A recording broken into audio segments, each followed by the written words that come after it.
Wolf and Luke middays on the Arizona Sports app and 98.7. This is the dawn of the new era. We are pleased to be joined up in the booth here overlooking the field by the general manager, Monti Ossenfort. Monti, we've got to talk to you on the phone in the past, but this is the first time in person. Thanks for joining us. Yeah, great. Thanks for having me, guys. It's nice to actually be here in person, finally get to meet you guys. So excited to be here, excited to have a good camp, and we're excited to get rolling here. How is this, we're playing audio of the coaches talking about rookies going into their first preseason game, and, even Jonathan Gannon, this is his first year as a head coach. You get to finally be a general manager. You've had your draft. You've already made some moves. Now you're here for training camp. How's it gone for you? Yeah, a lot of firsts around the team, and so it's why we're here. Everything that we've done up until this point is about what's going to happen Friday night, and the processes that are going to continue to play out over the next few weeks, ultimately leading to that game out in Washington D.C. Against the Commanders. So it's been exciting. A lot of things have come together, and putting a lot of our processes and structures in place. And so it's just an exciting time, and we're excited to go up against somebody else new on Friday night. Monti, if you don't mind, I'm going to ask you a question. You could pull back the curtain right here, because I know that you've got a culture. I know that you've got a philosophy as to how football should be played. I know that JG does as well. How important is it that you bring in players that are physical, that are accountable, that are disciplined and smart? How important is that to you, that every player you bring in, whether it's draft or free agent, has got to be pulled through that culture? Yeah, and I think that's a huge part of every evaluation that we go through. There's a football component on the field, and then there's also the makeup of the player that goes into it too. So, anybody that we bring in here, we want to be about the right things, made up of the right stuff. So, mature, accountable, dependable, tough, team first, That's at the forefront of our mind, because it's hard. It's hard to win in this league, and so we have to go with the right players, that have the right mindset, so that they ultimately can achieve their peak of their ability. And so JG and I are on the same page of that. Anybody that we bring in here, we want to check those boxes, because we're going to get the football stuff taken care of, but they got to be willing to put the team first, and that's a mantra that we go by. Talking to Monti Ossenfort, Monti, people look at a team with a new front office and a new coaching staff, and you look at all the things you clear out and kind of start over in some areas. How difficult or how much of a challenge or how important is it to identify the pieces you want to keep to build around too, like a DJ Humphries, Kyler Murray, whatever in that regard? Yeah, I think there are good pieces that were here. That when we got here, there are good pieces both on the field and people in the organization that, really it's about bringing forth the picture of what we want. Jonathan and I want our football operations to look like. And so when we put those processes, those structures in place, it's really telling players, telling staff, telling everybody in the organization, what does winning behavior look like? What does a winning team, what does a winning program, what does football operations, how should it look? And so JG and I are on the same page with how we see things running, and we are constantly bouncing ideas off each other. And so really our job, a big part of what we've been doing since we got here is putting those structures in place and laying out for people, hey, these are expectations, and this is what we're trying to do, and this is why it's important. And so whenever we lay those out, it's up to the people that hear them to meet those expectations. And I think what we're finding is, whether it's players or staff or whatever it is people want structure. People want to know how they fit in. People want to know their roles. And so clearly explaining those has been a big part of what JG and I believe in. And so we've been very, very excited about how the players have adapted to that, how staff has adapted to that, and that's something that we're going to continue to work on moving forward. What's exciting as well, Monti, I've seen some of these young guys, some of these rookies, they really, really have flashed from time to time. Who's caught your attention, and what do you think? Yeah, I think we're excited about a lot of players. The rookie class, I think they're off to a good start. And I think it goes back to what we started talking about at the beginning here: mature, tough, accountable, dependable. And really that was a hallmark of what JG and I were looking for when we selected these players and we chose to sign free agents. And so, it's been great to see them out here. It was great to get them out in the spring, but now for real football here in training camp. So, there's been a number of guys. Mike Wilson is doing a nice job for us at receiver. John Gaines and Paris Johnson up front have done a great job on the offensive line.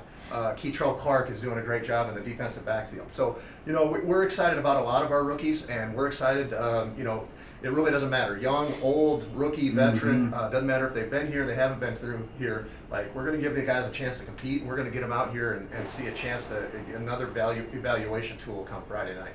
Monti Ossenfort's joining us up here in the booth. Okay, Monty, full disclosure with all the Buddha Baker stuff. I was freaking out. Wolf wasn't. You guys got it done before camp even started. And just how important was it, not just for what he does on the field, but to kind of have a player you can model what you want your team to be about when you bring in new guys? Yeah, exactly. And I think Buddha from the start, like Buddha and I and his representation had great conversations from the day that I got here. And so that was the key to anything. And so, it was just exciting that we were able to work through some of our points. Each side made their points, and we kept communicating, and ultimately to get him here on time and on board from day one of camp, it was huge. Like his energy from the very first day practice that he was here, Buddha was all in. And the team feeds off that. The team feeds off a player of his ability, and then a team feeds off his energy and what he brings, the emotion to the defense. So to have him here, a team leader, someone who understands what we're trying to do and buys into the structure and the processes and the accountability that we're trying to put into the program, it was huge for us as an organization. We'll talk a little bit about your expectations for 2023, and does it include a one-loss column? Does it include that? Yeah, well, I think for us, like, I'm never going to be one to stand up here, unfortunately, and make predictions. I mean, I don't know how it's going to go. Like, nobody does. Nobody's won a game, nobody's lost a game. Right. So I think for us, the main goal is growth, improvement, continuing to improve, develop our players, both young and old. Like we're asking both schematically and then also off the field, and some of the things that we're doing, we're asking guys to do different things than they've ever done. And so, ultimately we want to see growth, we want to see improvement, and we're going to go out and we're trying to win. We're trying to win every week. Right. And I'd like to tell you we're going to go 17-0. I'll make a bold prediction. We're probably not. It's just reality. So, but we're going to go out there. We're going to fight, and we're going to get better, and we're going to improve, and we're going to improve in all aspects of our football operation.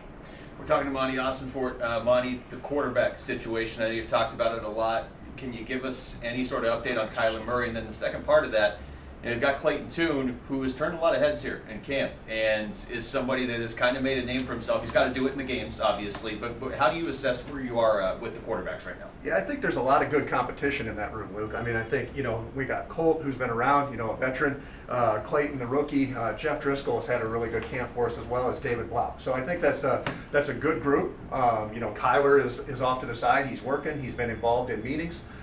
He's been involved in everything that he can be, and really he's attacking his rehab. So, as that competition plays out, I think really it's going to go into see how that goes on Friday and next week, and then the week after up in Minnesota. So I think we have a long way to go here, but I'm happy with the progress that we've shown at that position.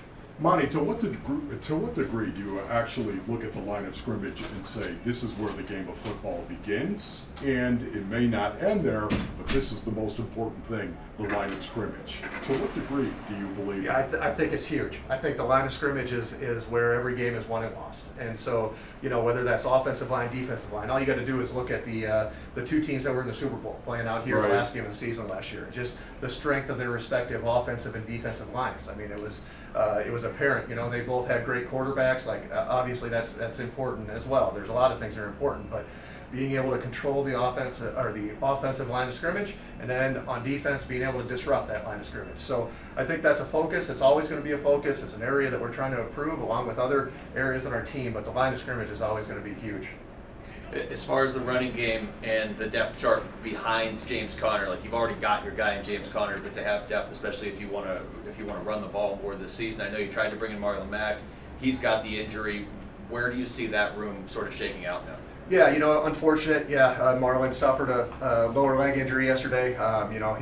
We'll lose him for the season, which he was off to a good start. So, I think another position where it's good competition. James leading the way there. Played a long time in the league. He's a heck of a player. And then, I think there's competition behind that to see who kind of shakes out. I think we have to continue to see how that goes here in these preseason games. And then it's just like every other position on our team. If there's a chance that somewhere along the line we can improve our roster somewhere, we will look at every avenue to do that. And if not, we're happy with the guys that we have right now in Keontae and Corey and Tyson competing for spots behind him. Talk a little bit, if you don't mind, Monty, about the offensive line and how you see the offensive line coming together. I think the offensive line is just critical to the success of this team going forward, and it could set off a chain reaction. of really positive things if the offensive line just goes out and balls out. Your thoughts on this? Absolutely. I think that's one area that we certainly look to improve this offseason. I think a big tenet of what I believe in the offensive line is versatility. And so, being able to have guys that can play multiple positions is huge. If you're only a one position player on that offensive line, you better do it at a pretty high level. And the value in a player that can play both guard and center, or center and guard, or play both sides, right and left tackle, or tackle and guard. Like if you look up and down our depth chart, we have guys that do have experience at multiple positions. So I think that brings versatility to the game day roster. It brings versatility when inevitably somebody's going to go down and get an injury. We need somebody else to step in. So I think improving that, both the quality and then the depth of that offensive line, and also the versatility up there, is something that we firmly believe in. Monty, you mentioned communication earlier with the Buddha situation. How big is that, just as a point of emphasis for you as a general manager overall? Because you look at some of the guys on this team, like a Jeff Swain that you had connections with in Tennessee, or Yelder Froholt with Drew Petzing, or your Kaiser White. There's a few of them. How much of that was the fact that there is good communication already to kind of identify those guys? Yeah, it's huge. It's huge because I think it's just like with anything. Like you could have a relationship with somebody, but until you actually work with somebody and are with them day to day, you really don't know what it's like. And so when we have someone that has been with a player that we bring onto the team, and we know, hey, how does this player react? How does he practice? What's his attitude? Team first. How does he approach if he's not the lead candidate on schematically 1 week going in? So if we have just an experience, somebody has seen that player work day in and day out, it just gives us a comfortability that we wouldn't know of somebody that nobody has any experience with. Monty, we appreciate the time. I know you're busy. You got the game coming up in a couple of days here. You got practice starting up, but thanks for joining us. Good luck this year. Yeah, appreciate all the help and support, guys. Looking forward to Friday night. We're excited. A lot of good things going on, so we're excited to get it going. Thanks, Monty. You bet.